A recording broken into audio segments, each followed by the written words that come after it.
Hello everyone, Jurassic Man here, and today I'm gonna finally do a video that I've been holding off for quite some time. If you want some backstory on it, I can show it. I posted on Instagram if you still follow that. But if you don't, go check it out yourself.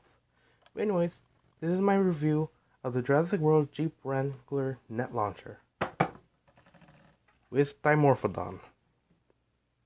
Now, many of you know that there are certain types of Jeep Wranglers that have been released for the Jurassic World line, such as Hasbro's 2 Jada Jeep Wrangler, and of course there are, well, not RC, but yeah, it's mainly all Jada. Now that Mattel has it, people think it was Hot Wheels, but instead it's Matchbox, something Matchbox has been doing for Jurassic Park toys ever since before Jada stepped in to do it.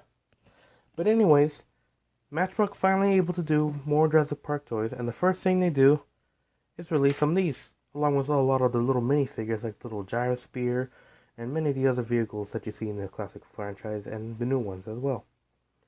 And of course, this is one of their gimmick toys, meaning that it has a sort of gimmick that just distinguishes it from the other vehicle lines that they always make. And of course, this gimmick toy comes with 2 accessories. That comes with a net launcher and a Dimorphodon toy, which we already reviewed, and now this is my first duplicate of a Mattel prehistoric animal. Yeah, prehistoric animal. But overall, this is a pretty cool set to have in your collection.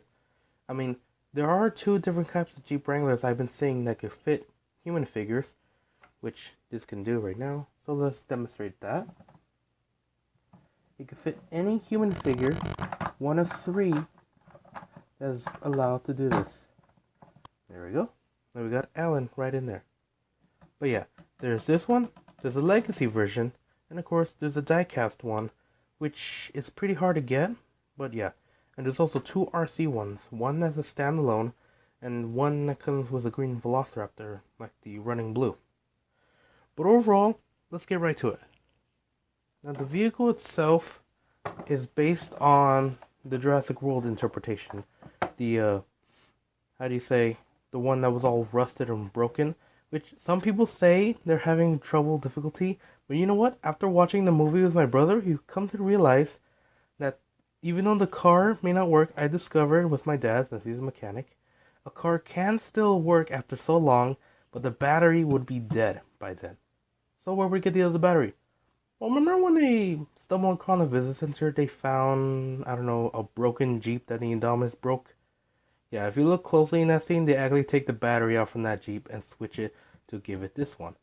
And of course, that's how it was able to somewhat work. Something a lot of people did not pick up. Not even after their 10th watched or something. But I picked that up, and now that makes more sense, I guess. Don't accuse me, accuse my dad. He's a mechanic. But overall, this vehicle has a very nice details and paint job overall. It has JP18, which I like to characterize that as Jurassic Park 2018, since that's when this come out in the Legacy Collection. The Jurassic Park logo.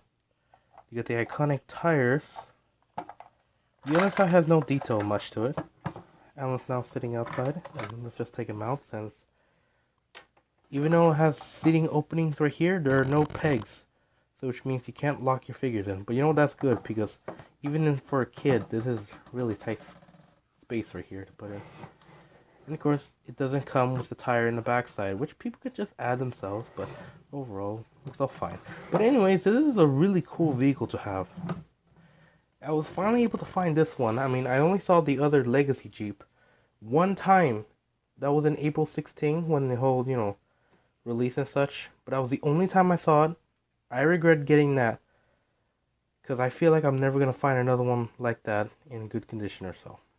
But overall, I'm glad I got at least a Jeep in this line, and it scales up pretty well with Rexy herself. Now let's get into the gimmick feature that comes with this guy, or vehicle. What you do is that you put the nets like this or any other way.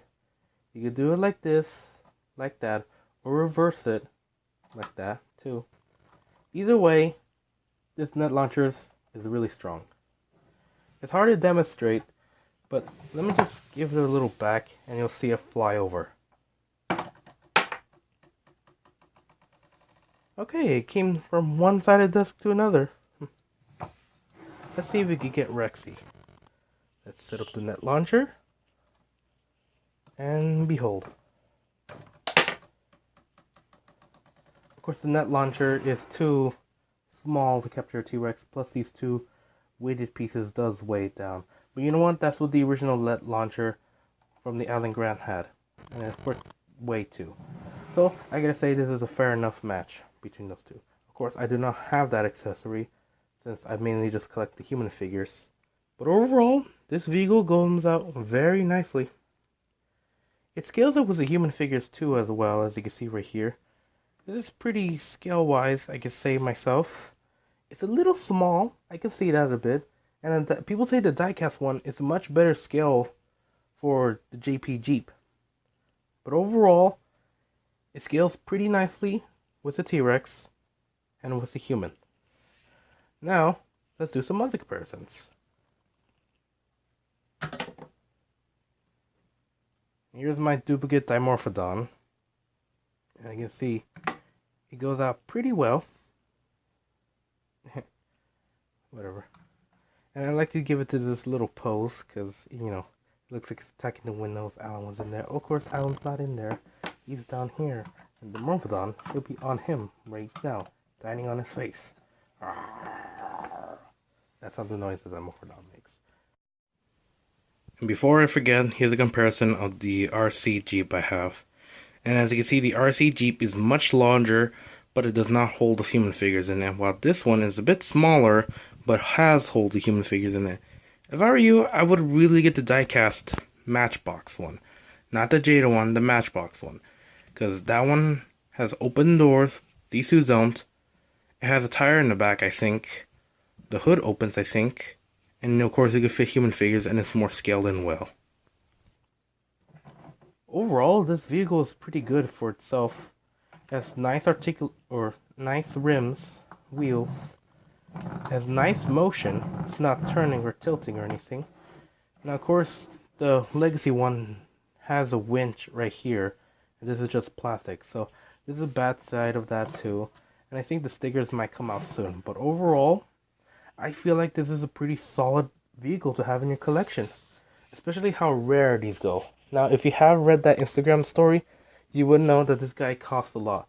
But averagely, they would cost around $15 on retail prices. You can get these pretty much anywhere. Walmart, Target, Kmart. It just depends the price. If I were you, don't buy it in Kmart. I learned that the hard way. Really, really hard. But yeah. Hope you guys like this review. I know it's not as extraordinary or more mostly edited or planned out as my other videos. And I know this is not even 10 minutes long, and I'm just dragging this out for a bit longer. But anyways, hope you guys like this review. Remember to like, comment, and subscribe. And I'll see you guys next time.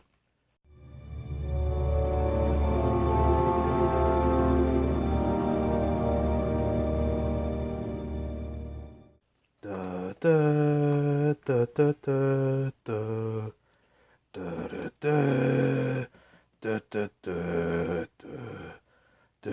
da da da da.